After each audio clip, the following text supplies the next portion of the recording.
मैं प्रभाकर चौरसिया आप लोगों के बीच में फिर से उपस्थित हो चुका हूं। आज फिर से एक नया टॉपिक पर बात करेंगे और आज का टॉपिक रहेगा हमारे यह बढ़ती हुई गर्मी को देख करके हमें क्या क्या सावधानियां अपनानी चाहिए। तो इसी टॉपिक पर आकर के आज हम बात करेंगे। देखिए, दिन प्रतिदिन विश्व की जो तापमान है बढ़ती जा रही है और इसका कारण है हमारा वन जंगल की फड़ानी कि दिन प्रतिदिन जो भी हमारे पास वन जंगल है, रुख बिरवा है, उन सबको हम नष्ट करते हुए जा रहे हैं। हम वृक्ष को लगाना नहीं चाहते हैं, गाछ रोपना नहीं चाहते हैं, लेकिन हर साल जो शादी हो रहा है, विवाह हो रहा है, उसमें लाखों करोड़ों की जो लड़कियों का विदाई हो रहा है, उसके लिए फर्नीचर की तो आवश्यकता है और उस फर्नीचर को तो साथ में देते ही हैं, जिसके कारण हमारा वन जंगल भी फड़ानी हो ही रहा है। और उसमें भी है कि मोटरसाइकिल का मांग तो अधिक है और उस मोटरसाइकिल की जो दुर्घटनाएं भी बढ़ रही है कि अधिकांश लोग मोटरसाइकिल लेकर के जो रोडों पे आ रहे हैं, चलाना आता नहीं है, जिस कारण देखिए हमारा देने का उद्देश्य होता है कि जो आपका जो लड़का से शादी कर रहे हैं वो सुखी से रह सके, अच्छा से जो चला सके, लेकिन ऐसा हो जाता है कितने लोगों के साथ विपरीत कि वो सुख के लिए तो दिए थे, लेकिन शादी के कुछ ही दिन बाद में वो एक्सीडेंट में मर जाता है, उसके साथ गलत हो जाता है। तो क्या ऐसी स्थिति को आप रचना चाहते हैं? अगर नहीं देखना चाहते हैं तो इसमें भी हमारा सुधार आना चाहिए। और जहाँ तक गर्मी की बात है तो हमारे गर्मी जो तापमान बढ़ रही है, ये जो कल कारखाना की जो धुआं निकल रहा है, जो वृक्ष की कटानी हो रही है, ये मेन कारण है हमारे गर्मी बढ़ने का। और इस स्थिति में हम तो धीरे धीरे इसके सुधार के लिए हम चलेंगे ही, लेकिन इस गर्मियों के समय में देखेंगे आप कितने लोगों की जो है उल्टी की समस्या हो जाती है, कितनों की माइंड में जो है बेचैनी की स्थिति आ जाती है, कितनों के पेट में गैस्ट्रिक होने लगती है, कितनों की तो अस्पताल तक जाने की स्थितियाँ आ जाती हैं। और इसका कारण है हमारी वातावरण में बढ़ती हुई गर्मी। तो कितने लोग हैं जो पेय पदार्थ के लिए ना जाने कितने कंपनियों का क्या क्या चीज़ पीते हैं, लेकिन उन सबसे भी अच्छा है अगर आपके पास नींबू हो तो नींबू पानी पीजिएगा और ज़्यादा से ज़्यादा खाना कम खाइएगा और ज़्यादा से ज़्यादा पानी पीने का सकभर प्रयास कीजिएगा। कम से कम अगर एक युवा हो तो 5 से 6 लीटर तक, 7 लीटर तक या उससे अधिक भी आप पानी पीजिएगा, क्योंकि पानी पिएंगे तो आपकी पत्थरी की समस्या नहीं होगी, आपके किडनी में कोई समस्याएं नहीं होंगे। आप यदि महिला हो या पुरुष हो इससे फ़र्क नहीं पड़ता, इसलिए ज़्यादा से ज़्यादा पानी पीजिएगा। पानी पीने से आपकी शरीर की अधिकांश जो रोग हैं वो खत्म होंगे, कोई समस्या नहीं आएंगे, क्योंकि विकार पदार्थ जो भी है वो आपके मूत्र के द्वारा वो बाहर निकल कर के चले आएंगे। तो इसलिए पानी पीना हमें ज़रूरी है और पानी पिएंगे तो अधिकांश रोगों से हमें छुटकारा मिल सकता है। तो इस बढ़ती हुई गर्मी को देख कर के बहुत से जीव जानवर हैं जिसके पास पानी नहीं है, उन लोगों को भी हमें समझना चाहिए कि उन लोगों के पीने के लिए भी छत पर आप पानी रख दीजिए कि कोई पशु पंछी भी आ रहा है तो उसे पी सके। आपके घर में जो पालतू जीव जानवर हैं उनके लिए भी पानी दिन भर में आप कभी समय मिलाकर उसे भी पानी पिला दीजिएगा, क्योंकि पानी का उतना ही ज़रूरत उसे भी पड़ता है, क्योंकि वो जीव भी तो पानी पीते हैं, पानी के आधार पर भी वो जीते हैं। तो पानी इसलिए भी हमारे लिए ज़रूरी है।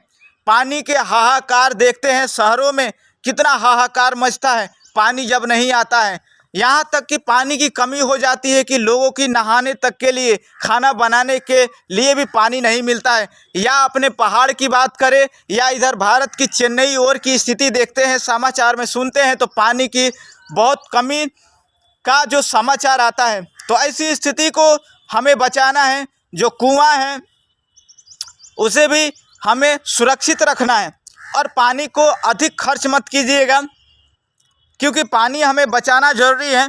पानी रहेगा, जल है तो कल है, यही हम कहते हैं, जल ही जीवन है, क्योंकि जल नहीं रहा तो हम स्वयं का अपना अस्तित्व को सोच नहीं सकते हैं। क्योंकि आज मंगल ग्रह पर भी यही खोज हो रहा है कि वहाँ पानी की संभावना है। अगर पानी मिल गया तो वहाँ भी मनुष्य की जीवित होने का, वहाँ मनुष्य की रहने लायक का वातावरण बनाया जा सकता है। तो इसलिए आप समझिए कि पानी की कितनी आवश्यकता है। और शीतलता प्रदान होगा जब हमारे वृक्ष रहेंगे तो पानी का जल स्रोत भी कायम रहेगा और सुरक्षित रहेगा। इसलिए इस बढ़ती हुई गर्मी को हमें देखना है कि हम किस तरह से आगे बढ़ते हुए अपने जो वातावरण का जो माहौल है इसे किस तरह से कंट्रोल कर करके संतुलित बनाया जा सकता है। क्योंकि हम जहाँ रह रहे हैं वहाँ की अगर ऑक्सीजन की मात्रा कम हो गया, नाइट्रोजन, कार्बन डाइऑक्साइड ये जो है संतुलित मात्रा में अगर नहीं रहा तो ये निश्चित है कि हमें विभिन्न प्रकार की बीमारियां होगी और उस बीमारियों का शिकार बन के हम और हमारे जो प्रकृति में जीव हैं उन सब का मृत्यु होगा और हम नहीं बाँच सकते हैं। तो इसका जिम्मेदारी भी बनता है कि हम इस वातावरण की रक्षा कैसे कर सकते हैं। तो इस वातावरण की रक्षा करने के लिए जो हमारे पोल्यूशन है, जो प्रदूषण है, जो माटों का प्रदूषण है, जो वायु का प्रदूषण है, जो ध्वनि प्रदूषण है, जो वायु प्रदूषण दिन प्रतिदिन हो रहा है, जो जल प्रदूषण है, उन प्रदूषण को रोकते हुए हमें आगे बढ़ना है। इसके लिए अभियान चलाना होगा, इसके लिए हमें लड़ना होगा, इसके लिए हमें एक दूसरों को सुझाव दे करके सूचित करके हमें आगे बढ़ना होगा। हमारे नदी नाला में आप देखिएगा जितना भी फोहर मैला हो शहरों का, गाँव का, नदी में ढल निकास के रूप में लोग मिला देते हैं। लेकिन क्या आप समझते हैं कि उस नदियों में भी कोई जीव रहता है, कोई जीव जानवर उसमें भी पोषित हो रहा है। लेकिन वो केमिकल जो हॉस्पिटलों से जो केमिकल का जो फैक्ट्रियां है उसमें से आने वाले जो कचरा है उनके कारण कितने जीवों का हत्या हो जाता है, कितने मर जाते हैं। और उस दुर्गंधित पानी को पी करके जो हमारे पालतू जानवर है या गांव घरों में या जंगलों में घूमने वाले जो जीव जानवर है उनको बीमारी हो जाती है और वे बेचारा मर जाते हैं। उसका कारण हम बन जाते हैं, हमारे ही कारण तो प्रदूषण बढ़ रहा है, नहीं तो प्रदूषण बढ़ाने वाला और जीव है ही नहीं कोई। तो हमें इस प्रदूषण का भी उचित नियंत्रण करना चाहिए कि जब तक इस प्रदूषण का नियंत्रण नहीं कर सकते हैं हम तो मरेंगे ही, हमारे साथ ये जीव जानवर भी बेकसूर मारे जाएंगे। हम तो इतना स्वार्थी हैं कि हम अपने कुछ स्वार्थ के लिए उनको जेल में भी रखते हैं, जिसे हम चिड़िया खाना बोलते हैं। चिड़िया खाना में रहने वाले उन जानवरों का क्या कसूर है, बेचारा बिना कसूर के वो जेल में पड़े हुए हैं। जेल ही तो है जिसको आज़ादी मिलना चाहिए था, जिनको स्वतंत्र रूप से जंगल में घूमते हुए अपने इच्छा से, अपने मनमानी से घूमने फिरने की आज़ादी होनी चाहिए थी। वो लोग बेचारा जंगलों के जो जानवर हैं वो चिड़िया खाना में पड़े हुए हैं, सिर्फ दिखावे के लिए, आपके कुछ पैसों की कमाई के लिए, आपकी कुछ रिसर्च के लिए। तो देखिए इन जानवरों को जहाँ उचित स्थान पर होना चाहिए था वहाँ नहीं है, वो यहाँ है। लेकिन हमारे जो समाज में जीव जानवर है जो भी लोप होते जा रहे हैं, हमारा वातावरण का जो हवा है वो प्रदूषित होने में भी उसका कारण हम ही रहे हैं कि उन जीव जानवरों को मार रहे हैं जो हमारे वातावरण को शुद्ध रखने के लिए भी काम करते हैं। तो इसलिए हमें सोचना चाहिए कि सिर्फ अगर एकलौता अगर कोई चाहे कि मनुष्य ही इस धरती पर रहेगा, इसके अलावा कोई भी जीव जानवर का ज़रूरत नहीं है, किसी भी पेड़ पौधे की ज़रूरत नहीं है। अगर ऐसी कल्पना करना चाहते हो तो सोच लीजिएगा कि मानव अस्तित्व भी इस धरती पर नहीं रह सकता, क्योंकि स्वयं पृथ्वी पर मनुष्य रहने की लायक हो ही नहीं सकता। मनुष्य का जन्म भी तब भी हुआ जब इन जानवरों का उससे पहले उत्पत्ति हो चुके थे। हमारे इस मनुष्य की उत्पत्ति होने से पहले ये जानवर आ चुके थे, ये वृक्ष आ चुका था, ये पेड़ पौधे उग चुके थे, क्योंकि हमारे रहने लायक का वातावरण यहाँ स्थापित हो चुका था। उसके बाद ही हम आए हैं। और जब यही नष्ट हो जाएंगे तो याद रखिएगा कि आपका अस्तित्व भी यहाँ रहने वाला नहीं है, और कि जो गलतियाँ हम दिन प्रतिदिन करते जा रहे हैं, इन्हीं चीज़ों को, इन्हीं प्राकृतिक संपदाओं को मिटाते जा रहे हैं। तो इनका मिटना मतलब हमारी अस्तित्व का मिटना है। इस प्रलय जो समय आएगा वो प्रलय का जो कारण होंगे हम ही होंगे, क्योंकि उसका जो प्रकृति ने तो आपको सब कुछ प्रदान किया ही है, प्रदान करके ही आपको पठाया है। क्योंकि इसके रहने के लायक आपकी यह धरती को बनाया है, लेकिन आप इसे अपने ही घरों को नष्ट कर रहे हैं अपने स्वार्थ के कारण। कुछ पैसे मिल जाए तो वन जंगल बेच देते हैं, कुछ पैसे मिल जाए तो अपने ही घरों के सामने जो गाड़ी या बंगले लगा हो उस सबको बेच देते हैं। और कुछ पैसे मिलने के कारण ये जो गर्ल की ट्रैफिकिंग बढ़ रही है, जो हमारे युवतियों को विदेश में बेचा जा रहा है, ये भी तो पैसा का ही कारण बनता है ना, कि हमारे ही बहन बेटियों को ले जा करके उस दुबई की शहरों में, उस मुंबई की शहरों में बेच दिया जाता है।